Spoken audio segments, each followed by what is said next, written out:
With all the dark, scary things happening in the world right now, you might be feeling heavy, maybe even hopeless. But beneath the surface, there's something very powerful happening. It's an awakening. I'm Jay Pryor, spiritual seeker, life coach, and teacher. And I'm Megan Lee, a 7th generation seer and medium. We're bringing our gifts to this present moment, exploring our own awakening and talking with leaders, healers, and visionaries who are helping others wake up as well. We're also diving into the neuroscience of the woo-woo, exploring how science is finally catching up with the spiritual and helping explain it. We believe that what we focus on expands and that we are all deeply connected. Welcome to your awakening.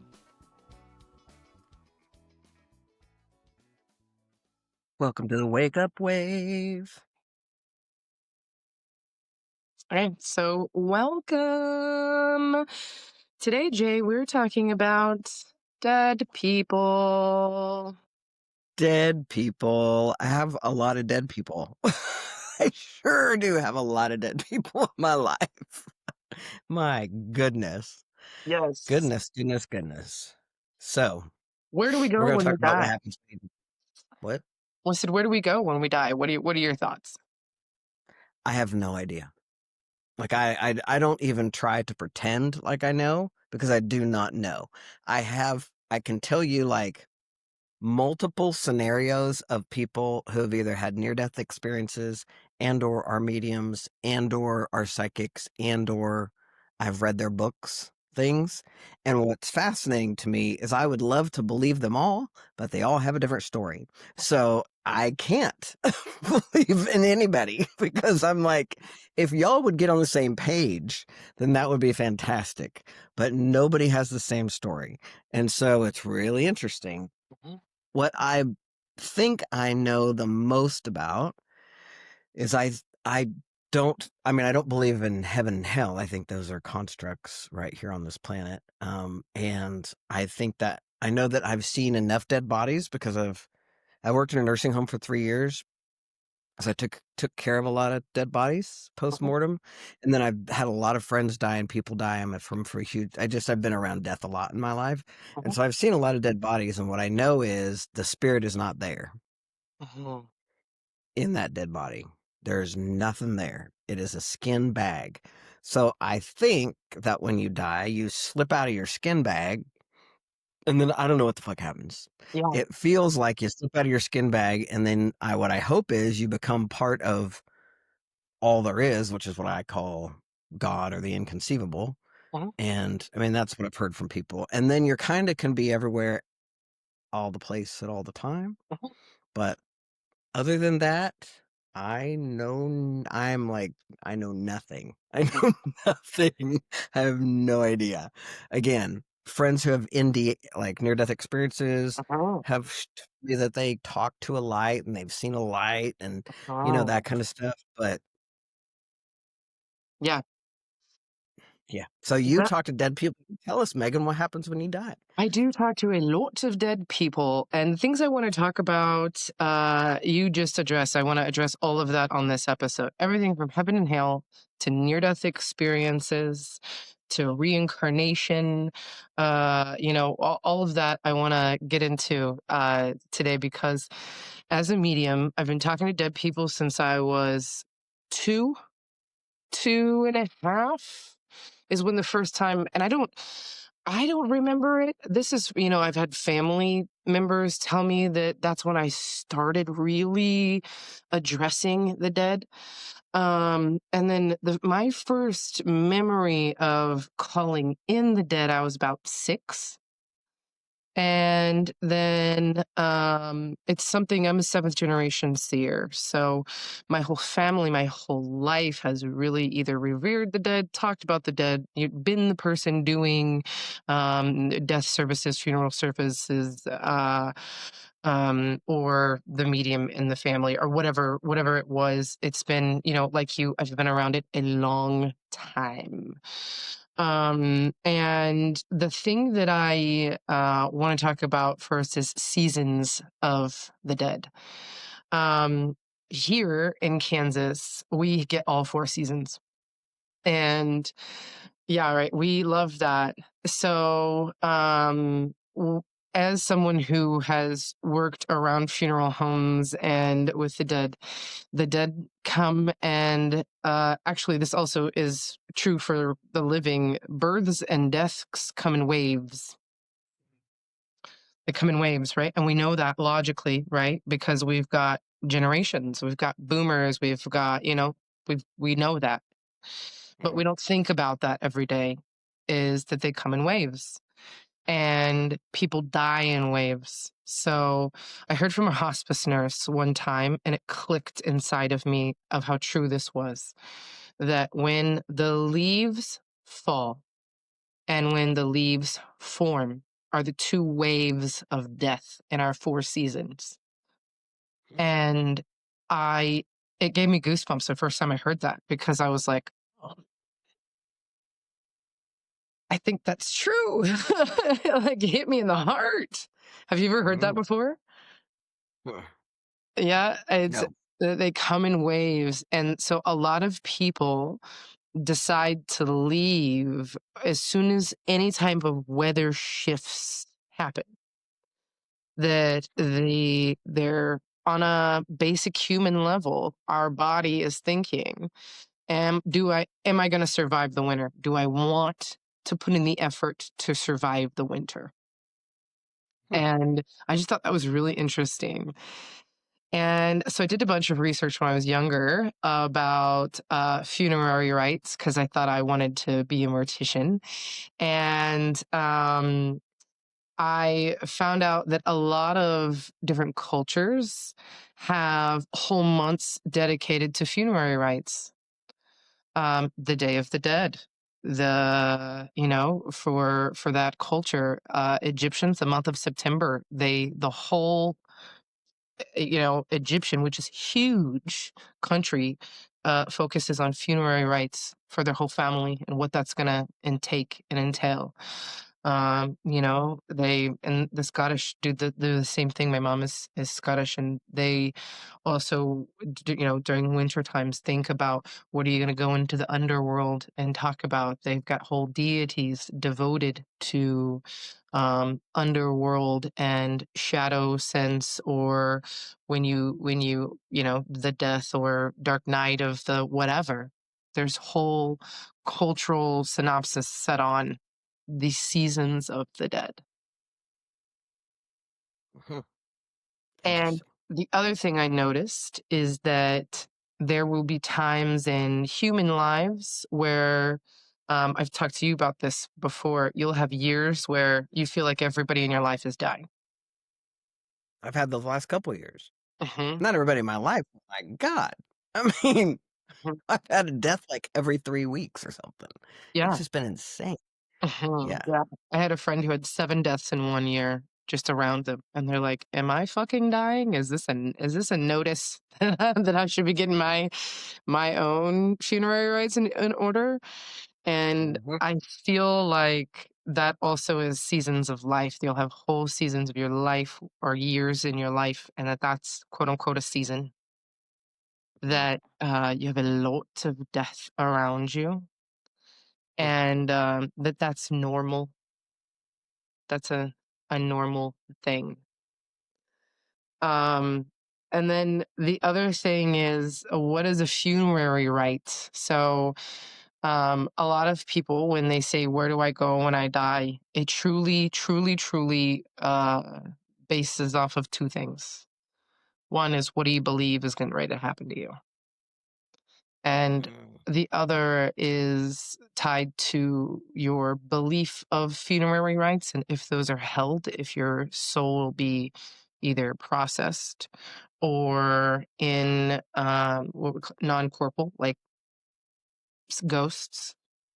Like, do they, get to cross over or not? And then the other thing is the near death experience of when your body is ready to die, or and your soul is not, or vice versa. Your soul is ready to go and your body is not. So those are the two kind of things of categories of what happens when you do die. Okay, So, but you back up, back up, back up, back up. mhm, So go back to when you die, mhm, because I have heard this from other people, yeah, that it depends on what you believe and what you want to do when you die. correct, So does that mean that heaven is your version of whatever the fuck you want to do? correct, So if my version of heaven is just like riding my bicycle all the time, when I die, I'm just going to ride my bicycle all the time. correct. Now that seems like that would get very boring. Just that one thing. Yes. And So so, do I get to like pick something else? Like, okay, I rode my bike for this long. I'm bored now. yes, What's going the to short happen answer to that next? is yes. The longer answer to that is the land of the dead. People think that the land of the dead is either heaven or hell, and that's just not a truth. There are areas of the dead. So there's an area called the truly at peace. There is an area called the truly damned. There is an area called purgatory. But except for a lot of times, that's the people who are grappling with their life and life choices and are working them out in circles. Okay. So when I was raised Catholic, right? Mhm, So I was taught that purgatory is the in between heaven and hell, right? mhm. And that everybody, and I don't care who you are, unless you are already sainted when you die, everybody goes to purgatory first. And then as a Catholic, we can pray him out and you can pay him out. You can pay him out and you can pray him out of purgatory. And I believed that wholeheartedly most of until I was like, Yeah. a young adult, because that's what I was taught, right? If Yep. you could pray him out, pay him out. So now you're telling me so then I get purgatory is not real. That's a bunch of bullshit the Catholics told me. And now you're telling me purgatory is real. Well, here's the thing. Remember how I said your funeral rites and your beliefs are tied together. Okay. So they used to put coins on your eyes so that you could pay yourself out of purgatory, you know? Right. They used to bury you with all your stuff so that you could have a good life in after death. You could, the funerary rites send all those prayers and good wishes towards you to prove you're a good person so that you could bypass purgatory, right? So those two things are very tied together. So when people, and a lot of people who've had near death experiences say the same thing, is that there is a soul processing bubble. Is that purgatory? No, not from my experience. And the reason I say no is because for me, purgatory is a thing that you live over and over and over and over and over and over again and never get out of. And when I see people, when I call people from purgatory, and what I really mean by purgatory is those people who live that life and they cannot get over them being able to grapple with their decisions. I'm going to give you an example that's very personal to me. My father molested me Hmm. for years.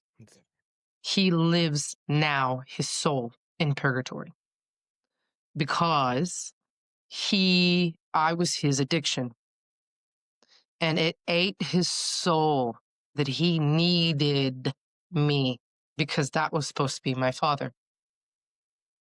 So because that decision was so big for him and he cannot get over that he did those things, he relives those moments over and over and over and over again, beating himself up for it. Can't get out of it. In And that's order not hell.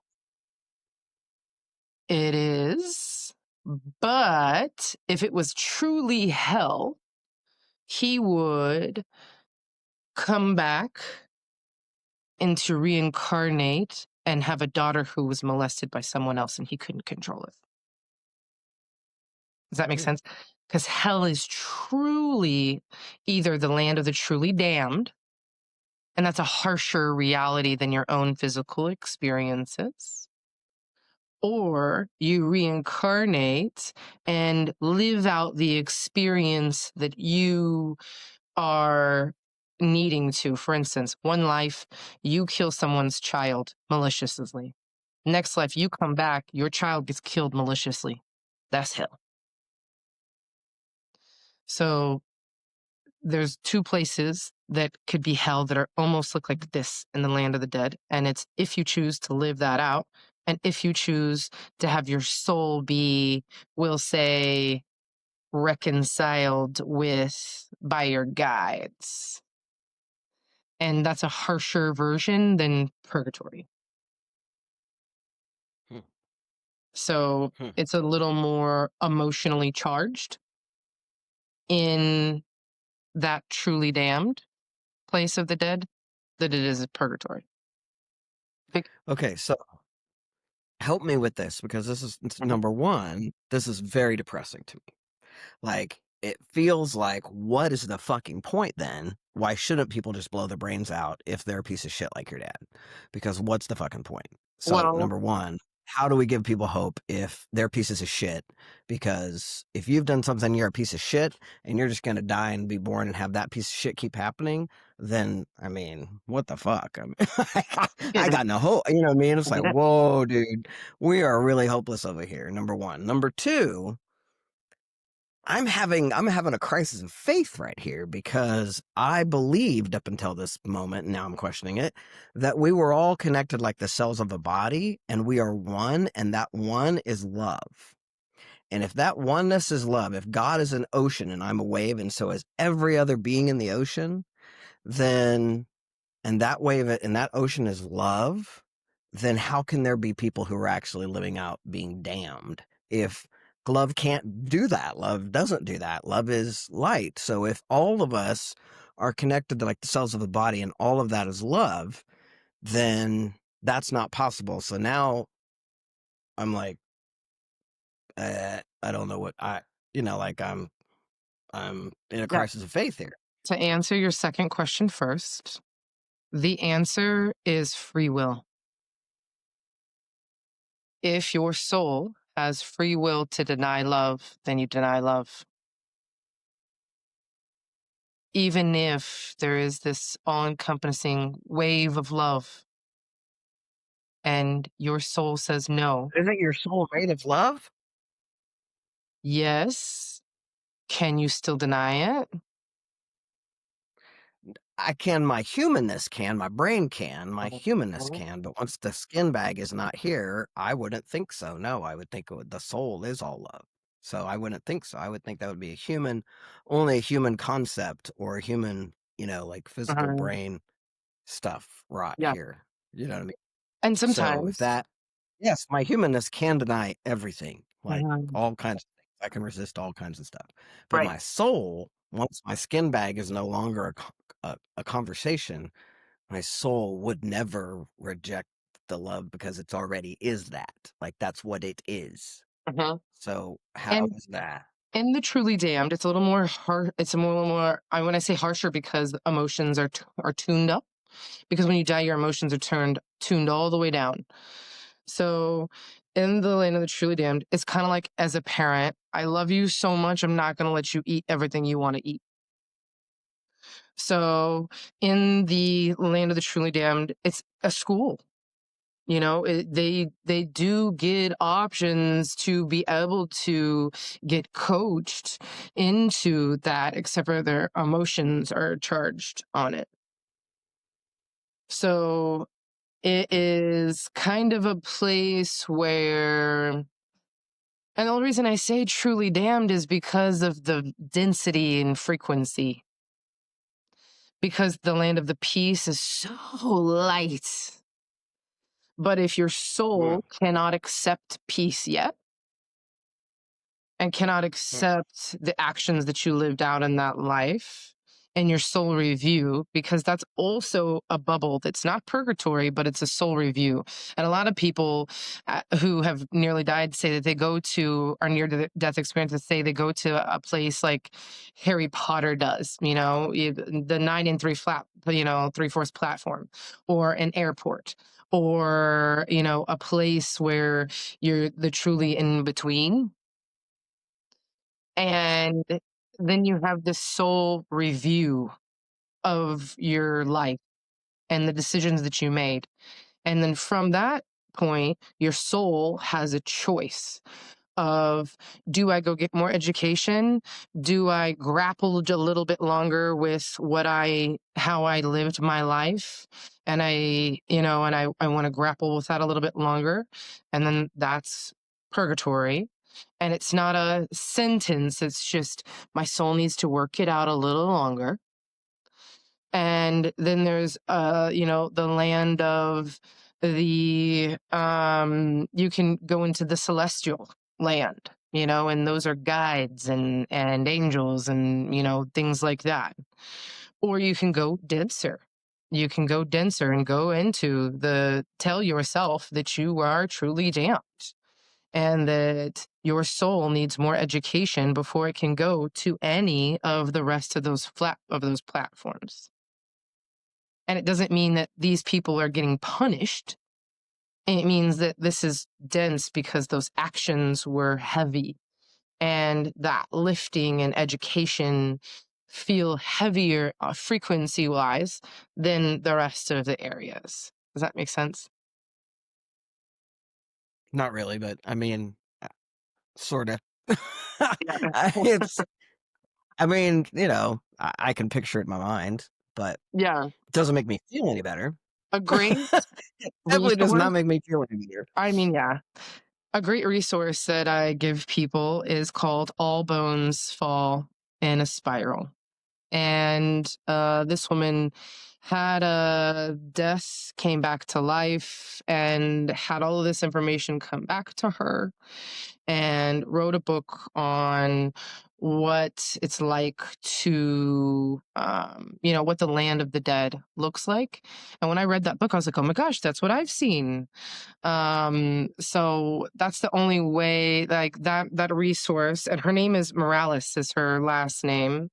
And I've just talked to so many other mediums that they're like, oh, I've also heard that they go to like kind of a platform of processing or the soul Huh. review room or whatever that is. There's So a that's, movie, it's bugging the crap out of me. I keep trying to remember the name of it, and I'm so bummed because I want to be able to say the name of it uh-huh, right now because I know that you're not old enough to have watched it. So I would love for you to go watch this movie. yeah, But it is an old movie with Al Brooks and Meryl Streep. And in the movie, and the whole thing is that they are in this holding place uh-huh, and they're having to do the review of their life. yes, And it's a comedy, but it's like, I mean, it's very much interesting because it's a lot about what you just talked about almost. Like, yeah, yeah. I yeah. mean, that makes me squirm so bad. I mean, now I'm like, I don't know what to do because I either have to just put it off for as long as I can. Someone won't die till I'm like 128 or something because I do not want to do that. I I do mean, the thing not, is, your emotions not will want be to do that. Well, your I emotions don't. dialed all the way down. So there won't be any anxiety. There won't be nothing, like your emotions will be at a two, they'll be all the way almost muted when you go through this soul review. Because we all Mm, have, when you incarnate, you have, your, in my opinion, energy never dies. So I right, think you're right about this is a meat bag. right. This is just the carrier of our soul existence. And because I can see frequency, I can see there's more things than just this consciousness. And this consciousness, the field extends your body. So when you drop the body, then your consciousness is able to go to more than one place simultaneously. Yeah, that makes So sense. could you be riding your bike in the land of peace and have another place of your soul be thinking out, "Oh, I did this one thing and I can't let it go?" Yeah, because maybe you're writing in circles, and that piece to you is you working that out in your soul. A lot of people think, when when you clean, you're scrubbing your brain, you're reorganizing, and then you get these ahas. That happens to dead Mhm. people too.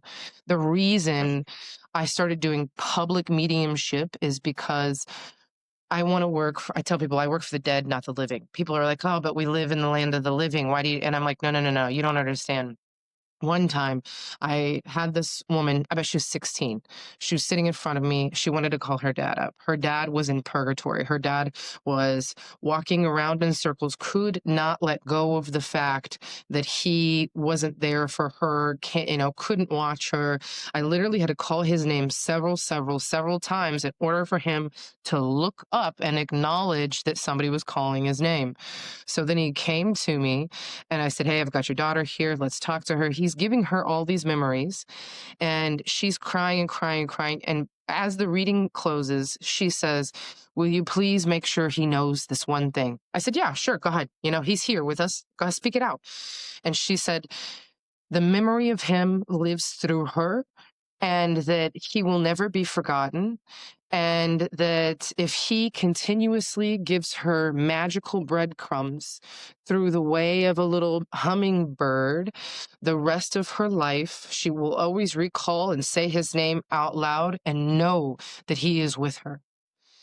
The feeling that he felt, I started crying because he was able to go from the land of purgatory to the land of peace like that. He did not go back to purgatory. He went to the land of peace and he said, "I'll go to the land of peace so you never have to call my name again. I'll always be there with you." And at that point, I was like, Hmm. "Oh, fuck. I'm working for the dead. If I can see, if I can get people out of purgatory and into the land of peace or into the land of celestial, I'm doing it every time, every time." Yeah, So then that's my spiritual practice with my own family lineage is you go to these areas of the land where they can't hear my voice. And you tell whoever is in the land of the living that is ready to be in reconcile with that person to come to me, and I will call, and call them out of the land of wherever they are that their soul cannot recognize, or recognize themselves, or recognize the love in themselves. And I will illuminate it every time. I will be the light. I don't want to be the light in the fucking world. I'll be the light in the underworld. Let's do it. It's my I oath love that. to the dead. And Nice. so, therefore, after I had that conversation, guess what I had to do? I don't know. I had to call my father out of the land of the Oh, purgatory oh God. and work You with him. did? I had Oh, to. I had to grapple with my own self. I had to forgive. I had to mm, understand. I had to come to a yeah, place of peace. So now he's out of yeah. purgatory and he works for me. Mm, He's one of nice. my major protectors, because if you're a piece of shit, then protect all the rest of the piece of shit. Don't let anything. He's my hall monitor. He makes sure Nice. nothing gets in my back door. And if it Mm. does, I'm calling his ass up like, "What the fuck? You let him slip through. What are you doing in your Right, job?" right. You know, which he doesn't, because he loves me. He's my dad. I had to Yeah, let him in my heart, and I had to give him a place in my heart, or I couldn't do the work yeah. for everybody else. Wow. So don't be too depressed, because I'll be there. Mm. And I know that Mm. other people are, and I know that other mediums are, because we hang out. Yeah, yeah. Hmm. Wow.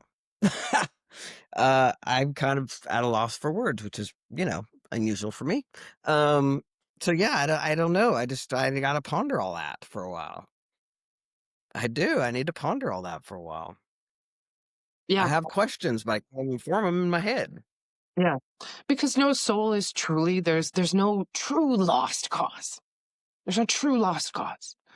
But let's say you lived so many lives of light and love that you were the Dalai Lama, and you came in and you just saved millions and millions of people so many times that you decided, what if I came in to the world and I had to learn how to empathize or empathy, or that pain was real? What if I came in and I wanted to push away all love, that I decided I don't want to accept any love at all, and I'm going to be the darkest human I possibly be because I've lived this, I'm so evolved in the spectrum of light, but I'm not evolved in the spectrum of dark at all. I want to do that. The all-encompassing source of love is going to say, all right, you go ahead. Go on ahead. You do that.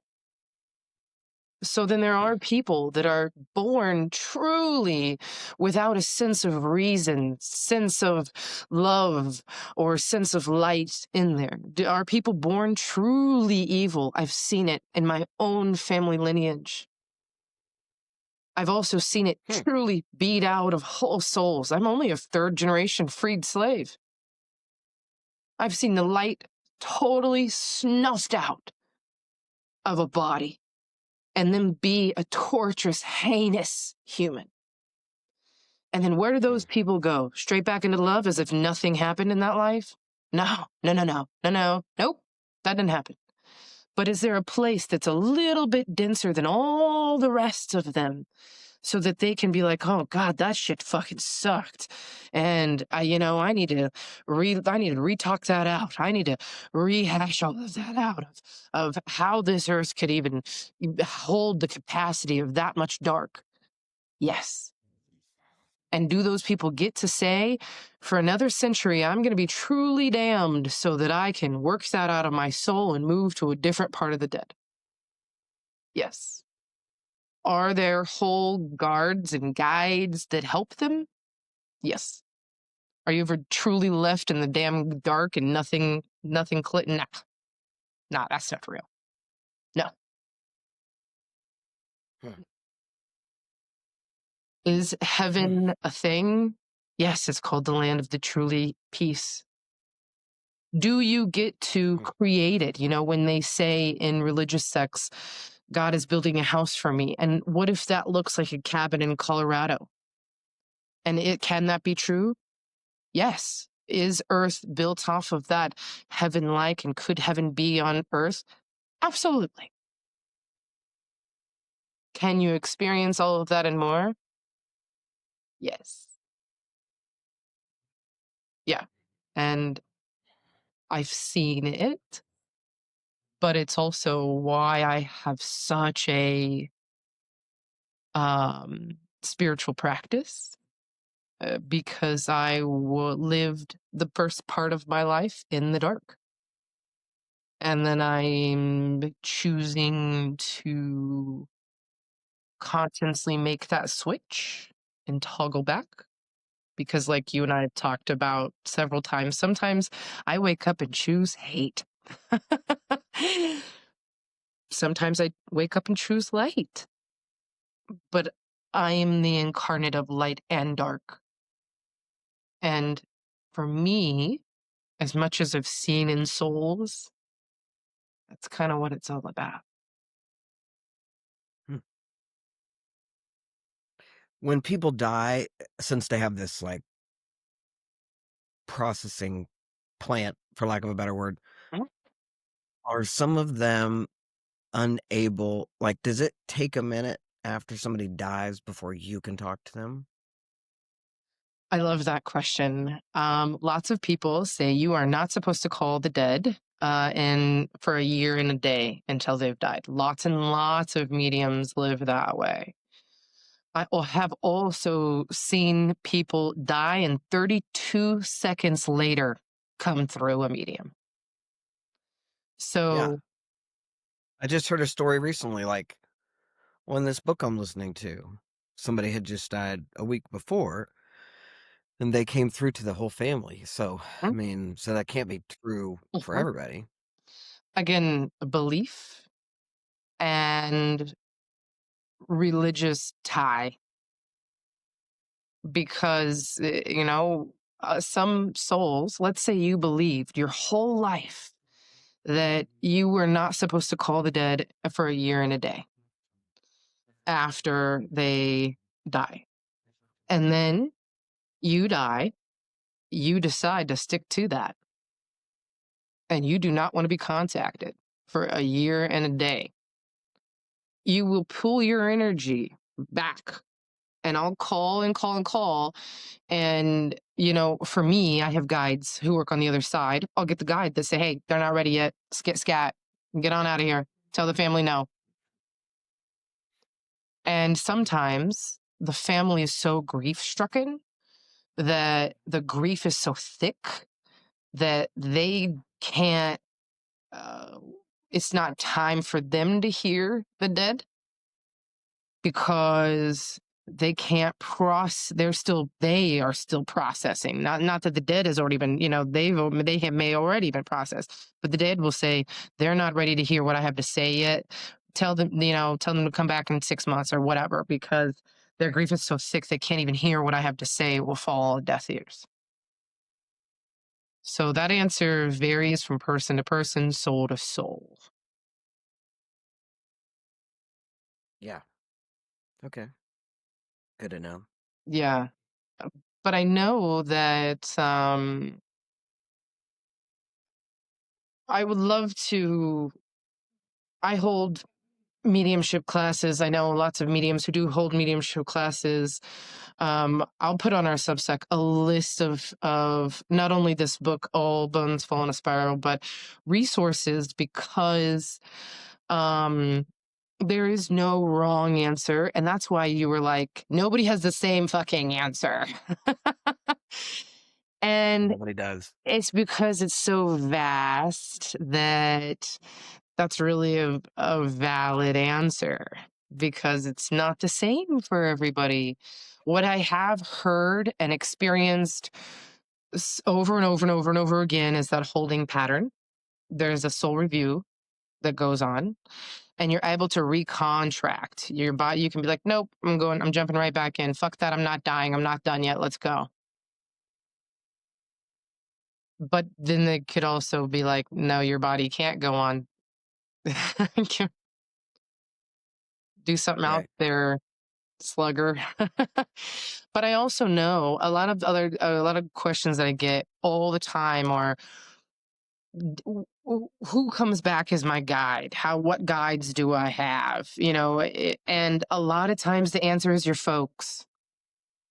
A lot of times people will do their soul review and say, hey, I realized that my actions caused my family to do this, this, and this. And because of this generational trait is going to fall downhill, and they're going to be like this throughout their whole line. And I want to devote my time in the subliminal space to be a guide for my whole entire family, whose actions are because I was like that alone. So that happens too, is that they'll come by and stick by every single family person who has that family trait, because that one person was this way. Or whatever you're going through at that time, whoever in your family also lived that, will come back and be your guide and stand right beside you, kind of creating those serendipitous ahas and no ways. Or put people like me in your path to be like, hey, I usually don't give out unsolicited information. Matter of fact, I hate that. But I'm going to swallow a whale if I do not tell you this thing. And then they'll tell me later, oh my God, I was about to kill myself. And I can't now because you just told me this. That was my sign that I need to stay here. So we don't So does travel that put together. you? Is that like? Because so some religions believe, which when I was a young person, Mhm. the reason that I was so whiskey bent and hellbound to kill myself is because I figured I'm already going to hell because I'm queer. I might as well just get there faster. Mhm. Right. So I was going to kill myself because I was already going to go to hell. So if I go ahead and kill myself, I mean, what the fuck, right? It doesn't matter. So, are you telling, is that really, is there anything to that, like taking your own life? Cause as far as I'm concerned, I don't give a fuck if you take your own life, it's your life. I don't have a judgment about that. I just think that's, I mean, I think it has a huge impact on other people, but it's your life. So, if that's your wish and that's how you'd like to die, then I think, okay, cool. But, is that a thing? That's a really, really, really good question. Because there are whole religions that say if you kill yourself, you are going to hell. Okay. And here's the thing: as a human, if you overeat yourself to death, is that killing yourself? If you drink yourself Yes. to death, is that suicide? If you slit your I would wrist, say if you knowingly do, wouldn't you say if you knowingly do?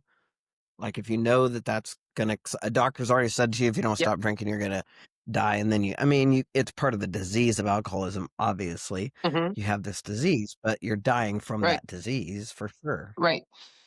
Yeah. So, as a human, whether you die of natural causes, or you do all of these things, or one thing, or this to off yourself, does that matter? No.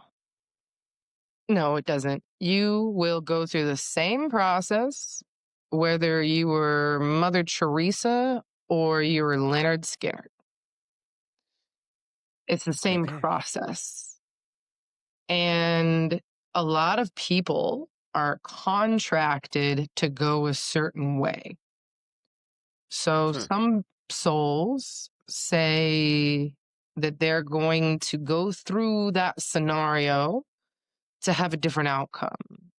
An example would be, let's say, hypothetically, you did decide to go then, and your parents decided to open a foundation after you died to help people like you. And y'all would have been soul contracted that you were the one that did that so that they could go on and do that, and that.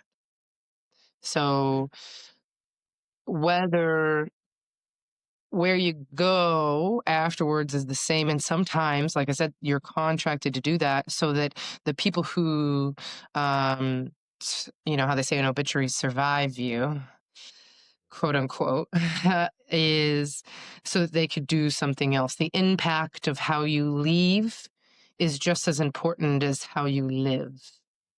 And is that damning you?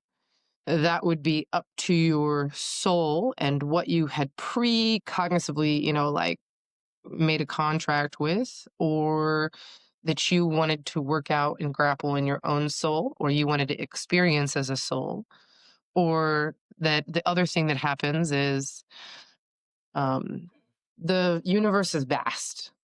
And sometimes you have year one humans that have only incarnated their very first time to Earth. Earth is incredibly dense and they can't handle it. They're not you go through all this training to be on Earth and then but nobody, it's like having a kid, there's no preparation enough for you to have a kid before of what you're going to learn when you have a kid. There's no class you can take that's going to prepare you enough to be a parent. And it's the same thing as a human and the human condition. There's not enough training in the universe to prepare you for the emotions that you will experience as a human. So sometimes souls who have not experienced Earth before cannot, uh, their souls are not evolved enough on the practice of earth density and emotion in order to stay here. So they must commit suicide to leave, because no matter what they contracted, they can't, uh, they just can't. And you hear that a lot from, I just couldn't. I'm sorry. This has nothing to do with you. I just couldn't. And that also happens. But that doesn't mean that they go to hell. That means that they go learn something else and then try again, because love is endless, and so is Okay, heaven. so I mean, this is becoming a long episode, so I want to say one more thing Mhm. because, and we have somebody coming up soon. We're gonna interview. I'm gonna ask the same damn question of, Yeah. because she sees great people and you see great people, Mhm. and you're telling me that part of your soul contract and or part of what your purpose is to help some of those people who may be gray. I don't know if they're gray or not, but are in between. You know, they need to have something to resolve. So the TV show Ghosts is about this mansion where there's all these ghosts, and they're there in this place until they get sucked off, which is hysterical. But they're always talking about how much they wish they could get sucked off. So that's fucking funny. So it's a funny show. But anyway, so you're basically telling me that that's true. Like, I could die and walk around as a gray person until I finally resolve whatever the fuck it is I need to resolve, and then I'll get sucked off. Correct. But also, gray people, there's different variations of gray. So, There's many shades of gray, Megan. yeah. Yes. So, yes, to answer your question, yes. And there's lots of people. I know a girl named Bella who goes ghost hunting to help crossover souls that are traps in mansions all the time, and helps them cross over to resolute their thing. Because, like we talked about, sometimes your soul was ready to go, or excuse me, your body was ready to go, but your soul wasn't, and so that they hang out and do whatever. And then sometimes, you need somebody to go in and resolute your soul to get sucked off, into a different area of existence. Yes, there's also a whole shade of gray that helps little kids that are in abusive situations, and they take them and do other teachings and things like that. There's also a whole other shade of gray that they don't care about humanity or consciousness and do malice shit. So there are gradients of gray, and yes, they all do something different. Now, those ghosts that are that particular shade of gray that are doing malice, like having like poltergeist and stuff like that, are they having fun? Should I wish for that? There are people that I want to haunt. So, I It's mean, should funny. that be my goal? I'm gonna say yes. Yes, but you got to think of consciousness in that form of how long you're gonna allow your consciousness to stay in that shade of frequency. And if you were to stay there for so long, then you would have to devote yourself to that frequency. And that is a life no true soul wants to live. I promise you that. Okay, good to know. Yeah. Wow, man. Dude, whew.